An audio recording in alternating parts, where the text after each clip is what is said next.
सुनवाई होगी। इससे पहले बीते कल दिन बुधवार था, अदालत में सुनवाई हुई। करीब 2 घंटे तक सुनवाई चली।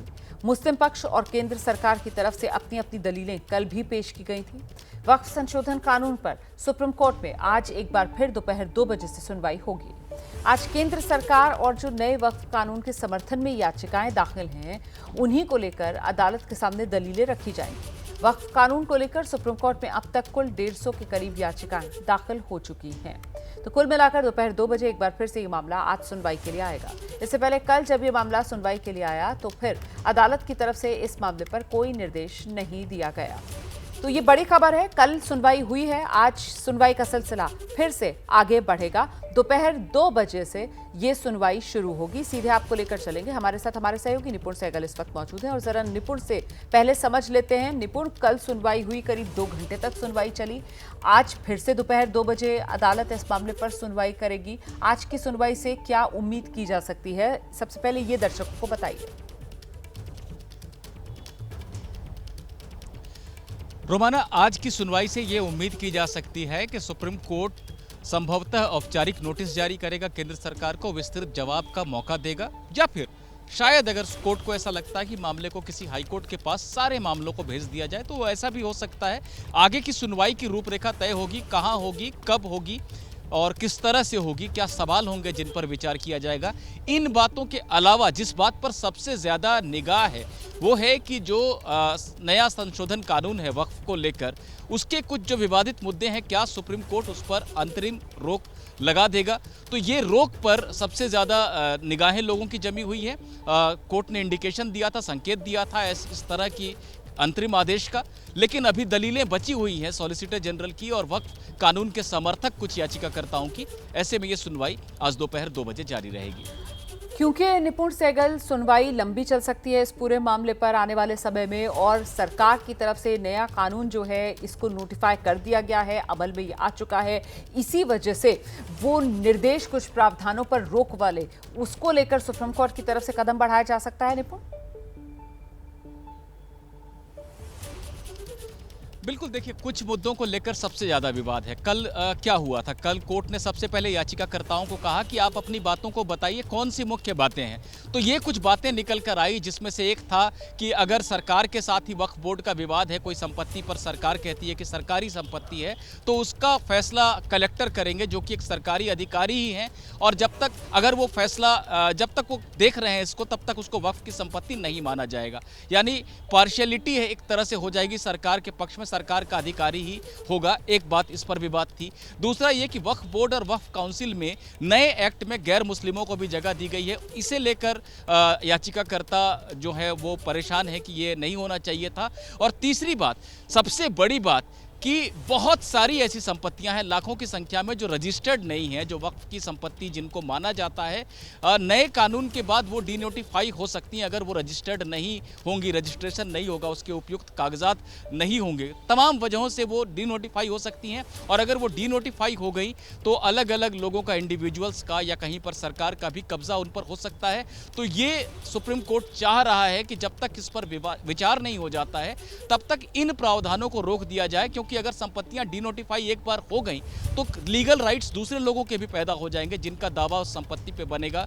तो फिलहाल कोर्ट के विचार तक इन बातों को विराम दे दिया जाए और कोर्ट अंतिम फैसला ले ले, ये कोर्ट की मंशा है। बहुत शुक्रिया निपुण सहगल, नजर बनाकर रखिएगा, जैसे कोई अपडेट आएगा फौरन दर्शकों तक पहुंचाएंगे। इस बीच सुप्रीम कोर्ट में वक्फ कानून पर ये जो सुनवाई चल रही है, बीजेपी सांसद जगदम्बिका पाल, जो वक्फ विधेयक को लेकर जेपीसी बनाई गई थी, उसके अध्यक्ष भी हैं जगदम्बिका पाल, उन्होंने बड़ा बयान दिया है। वो दावा कर रहे हैं कि वक्फ कानून में सब कुछ स्पष्ट है, लेकिन विरोध करने वाले सिर्फ गुमराह कर रहे हैं। आप कैसे देखते हैं पहले दिन की सुनवाई को, और क्या उम्मीदें? आज जो कहा जा रहा है कि वक्फ बोर्ड में जो सुप्रीम कोर्ट के बिंदु उठाए, उसका सरकार की तरफ से जवाब आएगा, जो भी उनके वकील खड़े होंगे। लेकिन हमने जो ये सवाल उठा था जब हमारे जेपीसी में कि साहब आप कैसे वक्फ बोर्ड में नॉन मुस्लिम्स को रख देंगे, तो ये सवाल बार बार उठा रहे थे, चाहे ओवैसी साहब हो, चाहे कांग्रेस पार्टी हो। इसका क्या जवाब है? इसका जवाब ये है कि समय समय पे हमारे फैसले हुए हैं सुप्रीम कोर्ट से, हाई कोर्ट से, और सुप्रीम कोर्ट का फैसला है रामराज फाउंडेशन बनाम यूनियन ऑफ इंडिया, और उस फैसले में हुआ है कि ये विधि सम्मत एक निकाय है, ये धार्मिक संस्था नहीं है। और वक्फ बाय यूजर खत्म करने पर भी सवाल उठे। जो हमने वक्फ बाय यूजर खत्म किया है ये रिट्रोस्पेक्टिव इफेक्ट में नहीं खत्म किया है, और मस्जिद है, खानका है, कब्रिस्तान है, इमामबाड़ा है, और वहाँ पे नमाज होती है, तो चाहे डीड हो या ना हो वो वक्फ रहेगा।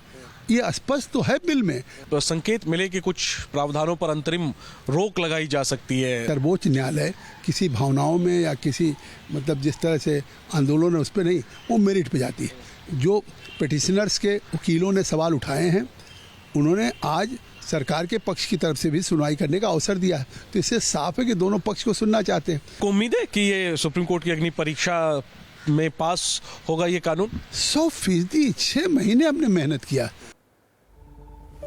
वक्फ कानून को लेकर लगातार विपक्ष सरकार पर सवाल उठा रहा है। कांग्रेस के वरिष्ठ नेता सांसद हैं प्रमोद तिवारी, वो कह रहे हैं कानून के जरिए तो दरअसल देश में नफरत फैलाने की कोशिश की गई, बीजेपी देश में नफरत फैला रही है। को लेकर लगातार सुप्रीम कोर्ट में सुनवाई चल रही है। कल पहला दिन था, आज दूसरा दिन है। कल एक संकेत कोर्ट की तरफ से आया है कि एक अंतरिम रोक लग सकती है कुछ प्रावधानों पर इस कानून में, क्या कहेंगे?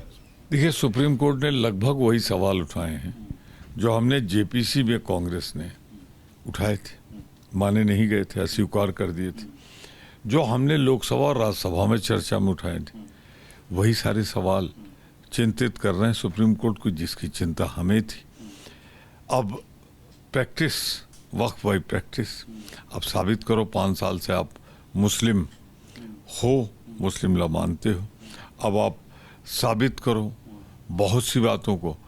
और जो सबसे खतरनाक बात ऑब्जर्वेशन आया है सुप्रीम कोर्ट का कि अगर हिंदू मंदिरों में मुसलमानों कर दें, हमने उसे दूसरे शब्दों में कहा था कि दूसरे धर्म के, चाहे वो गुरुद्वारा प्रबंधक समिति हो, चाहे बौद्ध की हो, चाहे जैनियों की हो, चाहे हिंदुओं की हो, चाहे मुसलमानों को, उसमें गैर धर्म के लोग, भाजपा बहुत गंदा घटिया खेल खेल रही है। All India Muslim personal law board के उपाध्यक्ष मौलाना खालिद रशीद फिरंगी महली सुप्रीम कोर्ट से बड़े फैसले की वो उम्मीद कर रहे हैं। वहीं ऑल इंडिया इमाम एसोसिएशन के अध्यक्ष साजिद रशीदी ने ओवैसी पर निशाना साधा है। बाद इस बात की उम्मीद एक बार फिर से जागी है कि इंशाअल्लाह इस सिलसिले में हम लोगों को इंसाफ मिलेगा। और जो कोर्ट ने ये ऑब्जर्वेशन अपना दिया है कि जितनी भी बातें उसके सामने रखी जा रही हैं वो उसको मुल्क के कानून और कॉन्स्टिट्यूशन की कसौटी पर ही परखेंगे, तो इससे और भी ये उम्मीद ज़ाहिर हुई है कि मुल्क के आर्टिकल 25 और 26 ने जो हम लोगों को रिलीजियस फ्रीडम दी है और जो अपने रिलीजियस प्रॉपर्टीज़ के मैनेजमेंट का हक़ और इख्तियार दिया है वो रिस्टोर होगा और बाकी रहेगा। और जो कोर्ट ने ये अपने ऑब्जर्वेशन में ये बात कही है कि जो भी वक्त प्रॉपर्टीज़ ऑलरेडी नोटिफाइड हैं उनको डी नोटिफाई नहीं किया जाएगा। ये लोग क्या कर रहे हैं, एसी में बैठकर मुसलमानों को ललकार रहे हैं। जैसे असदुद्दीन अवैसी कहते हैं कि उठो, अब उठने का वक्त आ गया है, मुसलमान के सर पे तलवार लटकी है, मुसलमान की मस्जिदों के खिलाफ साजिश हो रही। कहाँ मुसलमान के खिलाफ तलवार लटकी है भाई? कौन से मुसलमान के सर पे तलवार लटकी है? ये सिर्फ भड़काने वाली बात है। मुसलमान असदुद्दीन अवैसी जो है, माफ़ कीजिएगा, असदुद्दीन अवैसी जो है आने वाले वक्त के जिन्ना बनना चाहते हैं। हिंदुस्तान में कहीं ना कहीं फिर एक पार्टीशन की बात करना चाहते हैं, हिंदू मुसलमान की बात करके। हिंदू मुसलमान नहीं होना चाहिए, मैं साफ तौर से कहता हूँ, किसी भी पार्टी की तरफ से नहीं होना चाहिए। जो कुछ भी हो रहा है ये देश के लिए अच्छा नहीं है।